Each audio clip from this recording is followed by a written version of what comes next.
Welcome back to the channel from Uzbekistan, where my series of videos from Central Asia continues in the Uzbek capital of Tashkent.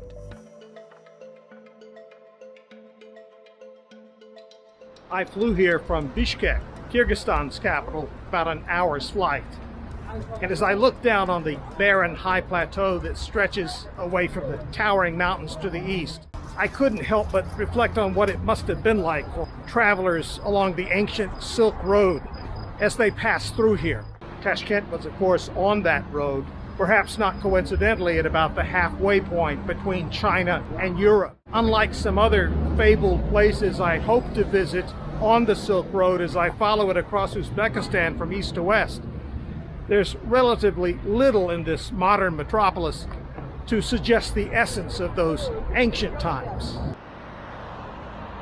Tashkent is Central Asia's largest city with more than 3 million people. It lies in a northeastern corner of this sprawling country beside the border with Kazakhstan, with Kyrgyzstan and Tajikistan just off to the east and south. Tashkent is a booming modern place with very little to suggest its age, that being 2,200 years old. By the time the Soviet Union dissolved in 1991, Tashkent was the USSR's fourth largest city.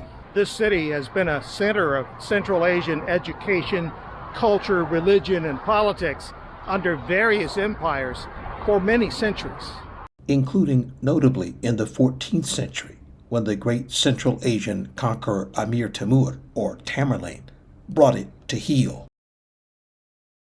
In all the fighting over this place, much of its historic architecture and landmarks were destroyed. What wasn't was largely wiped out by a devastating earthquake in 1966 that leveled the city. The Soviet bloc rebuilt Tashkent from the ground up with wide tree-lined boulevards, parks, and grand plazas. Starting in the 1970s, that rebuild included a new metro system, still regarded as among the world's most elegant. Many cities in the former Soviet Union were bestowed excellent metros, but Tashkent is especially beautiful owing to the importance it held in the Soviet Union at the time of the empire's breakup. Each of the metro stations in this city, they're individually designed from an architectural standpoint. I happen to be in the Pushkin station, named in honor of Alexander Pushkin, the famous Russian poet and novelist. Other former Soviet citizens didn't make the cut along with patriotic names from the Soviet Union. They've been changed in this metro system, but not this one.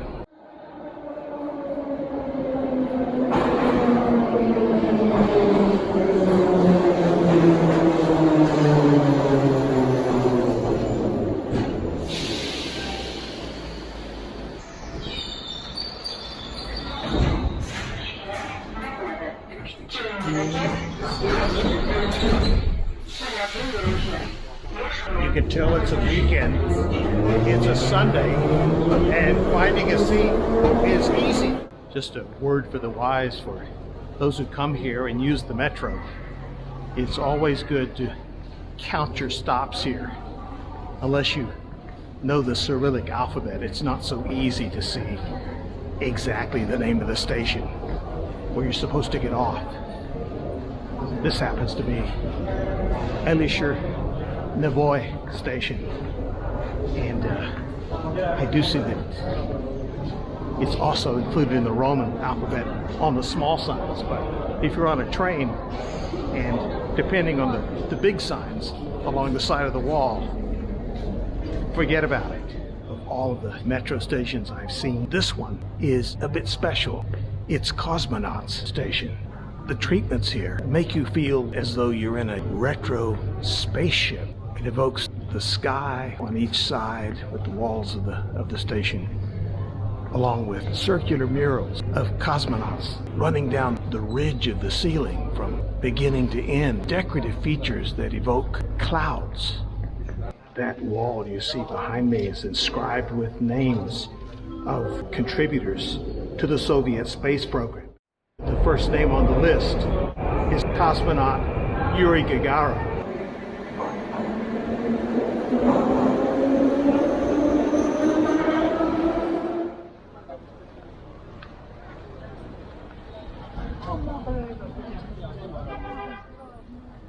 For many Westerners, it may seem strange to see throngs of men gathered for an event that doesn't involve sports. These men have come for Friday prayers at the city's oldest madrasa. For many people who come here, there's one famous artifact that has long enthralled Islamic scholars. That's the so-called Uthman Koran, one of the oldest known manuscripts of the Muslim holy book that dates to the 7th century. It's kept here in the library of the Mubarak Madrasa, or religious school, that dates from the 1700s. A number of the many hundreds of men who are gathered are beginning to pick up their prayer cloths and move toward one of the voluminous parking lots on either side of this complex.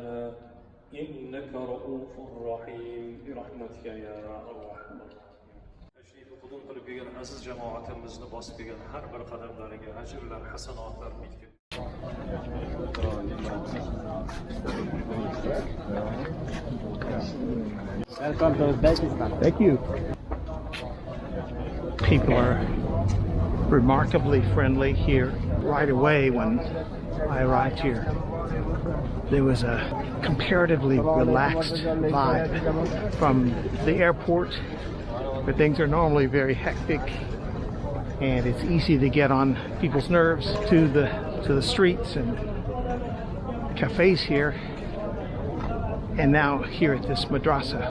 Muslim faithful come here from all over the world to visit this madrasa in order to see the famous manuscript of the Koran. But maybe more of them come here to see another religious icon. That's a hair said to be preserved from the head of the Prophet Muhammad himself, on display inside. In English, the very name of this madrasa means hair of the Prophet.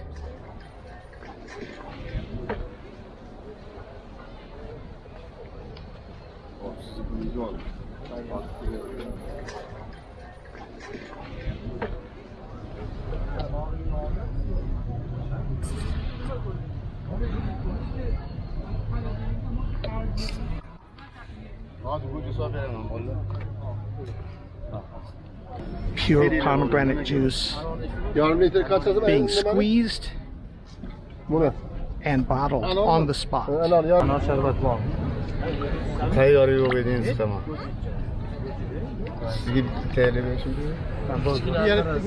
Served in bowls, and it really looks refreshing.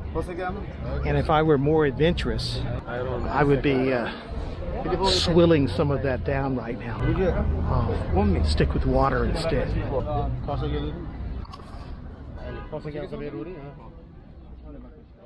I've come to Tashkent's oldest and most famous marketplace, Chorsu Bazaar.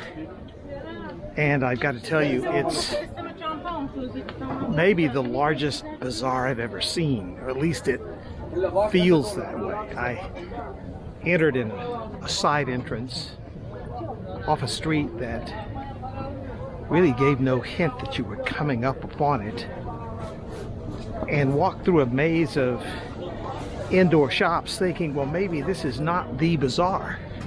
I walked all the way through a covered building and came out the other side, and then saw this vast tent city, and I knew I was here.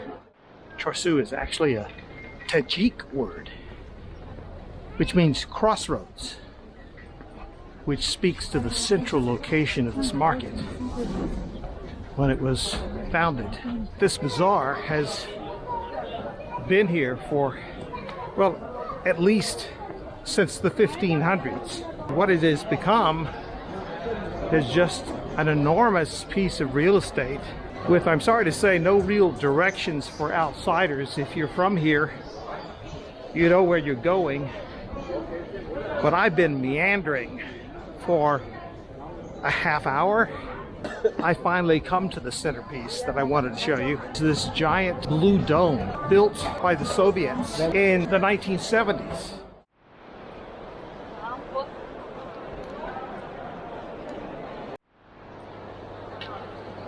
This 70s modern dome, which in another incarnation could have been a sports hall, is the centerpiece of Tashkent's largest and most famous market. Much of the balcony is filled with incredible varieties of nuts, dried fruit, and desserts. It all looks very appealing.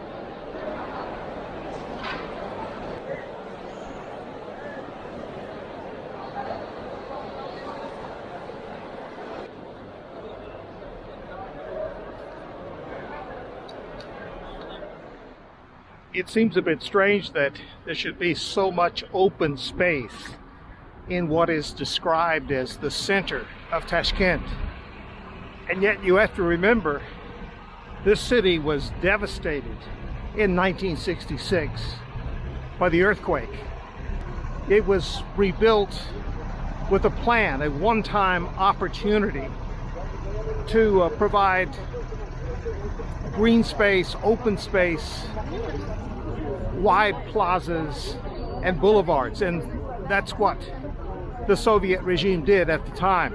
To their credit, this building that I'm just walking past, by the way, I'll swing the camera around and let you see it, is home to Tashkent's opera and ballet. There are performance halls and various other cultural institutions scattered around this area, but none of it is on top of each other. There's lots of elbow room here.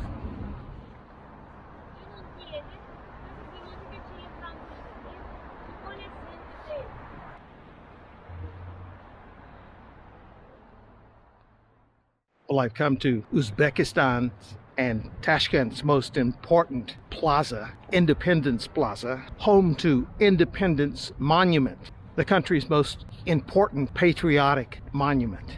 I'm a bit disappointed because upon arriving here, I see that the area close to the monument itself is blocked off with no way to view it except from a distance down a lane with pine trees on each side. The pedestal on which this globe-like monument sits with a likeness of Uzbekistan on its side was once topped by Lenin. With Uzbekistan's independence, Lenin came down and the globe went up. A bit later they added the mother holding a child to symbolize the motherland.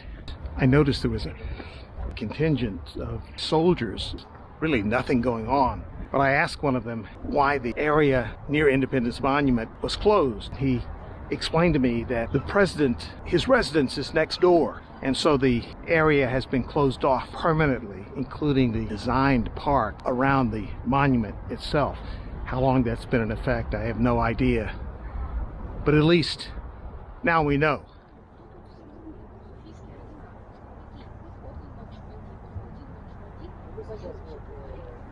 Amir Square is named for the great 14th century Uzbek conqueror, also known as Tamerlane, and it is perhaps the most historically, culturally significant location, single location in Tashkent, featuring the statue of Tamerlane himself just up ahead. This great square, which is really a park, was built in the days of Imperial Russia in 1862.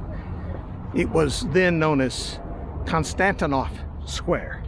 The Bolsheviks renamed it Revolution Square in 1917, and of course it was renamed again after Uzbek independence. Not surprisingly, the men honored here by statue have changed as well, from first Stalin and then Karl Marx to Tamerlane. Looking down on Tamerlane and the rest of this plaza is another kind of landmark. It's the Uzbekistan Hotel, a remnant of the Soviet era, quite famous in the day.